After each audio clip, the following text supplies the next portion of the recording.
చిన్న పల్లెటూరు. ఆ ఊర్లో కిషన్ మరియు శాంత తల్లి కొడుకు ఉండేవారు. శాంత తన కొడుక్కి పెళ్లి చేసింది. కోడలు పేరు సీత. శాంత ఇంటి దగ్గర దోసలు వేసేది. కిషన్ కూలి పనికి పోయేవాడు. సీత తన అత్త చెప్పిన మాట మంచిగా విని ఆ పని చేసేది. కిషన్ కూలికి ఒక్కరోజు వెళ్తే వారం రోజులు ఇంట్లోనే ఉండేవాడు. సీత గమనించి ఇలా అంటుంది. ఏవండి, మీరు వారం నుండి ఇంట్లోనే ఉన్నారు, ఎందుకు పనికి వెళ్ళడం లేదు? కిషన్ మౌనంగా ఉంటాడు. అది గమనించిన శాంత, వీడికి బద్ధకం చాలా ఎక్కువ సీత. మీరు మళ్ళీ మొదలుపెట్టారేంటి? ఒక రోజు పనికి వెళ్తే వారం రోజు ఇంట్లో కూర్చుంటున్నారు మీరు. నీ మొగుడికి నిదానంగా బుద్ధి చెప్దూలే.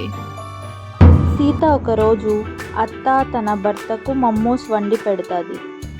శాంత రుచి చేసి, ఇదేంటమ్మా ఇలా ఉన్నాయి, ఏమంటారు దీన్ని? వీటిని మోమోస్ అంటారు అత్తమ్మ.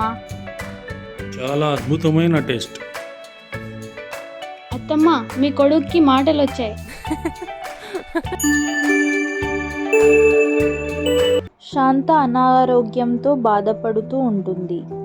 ఆమెకు వయసు ఎక్కువ అవ్వడం వల్ల దోసలు వేయడం మానేసింది. సీత ఆలోచనలో పడిపోతుంది. ఇప్పుడు ఇల్లు గడవడం ఎలా? ఏవండి, మీరు వారం నుండి ఇంట్లోనే ఉన్నారు, ఎందుకు పనికి వెళ్ళడం లేదు? నువ్వు చాలా ఎక్కువగా మాట్లాడుతున్నావు. కిషన్ అక్కడి నుంచి కోపంతో వెళ్ళిపోతాడు. అది గమనించిన శాంత సీతతో ఇలా అంటుంది. వీడికి మందబుద్ధి సీత. చూడమ్మా సీత, నేను చెప్పేది తప్పుగా అనుకోవద్దు. నీ వంటకాలు చాలా టేస్టీగా ఉంటాయి. పానీపూరి వాళ్ళు అమ్ముతున్నారు, కొంచెం వెరైటీగా చేయాల్సి వస్తుంది. శాంతకి ఆలోచన వస్తుంది. అత్తమ్మ, నేను రెడీ చేస్తా.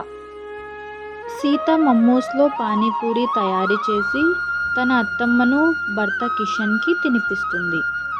అత్త భర్త ఇద్దరు చాలా అద్భుతంగా ఉందని అభినందిస్తారు. సీత వంట చేయడం మొదలు పెడుతుంది. ఒక అతను తిని ఇంటికి తీసుకెళ్తాడు.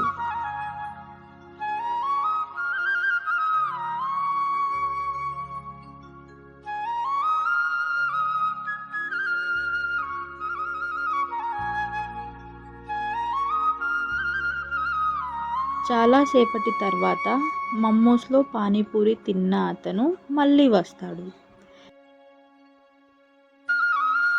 ఇంట్లో ఒక చిన్న ఫంక్షన్ ఉంది, ఎక్కువ మోతాదులో ఆర్డర్ ఇచ్చి వెళ్తాడు.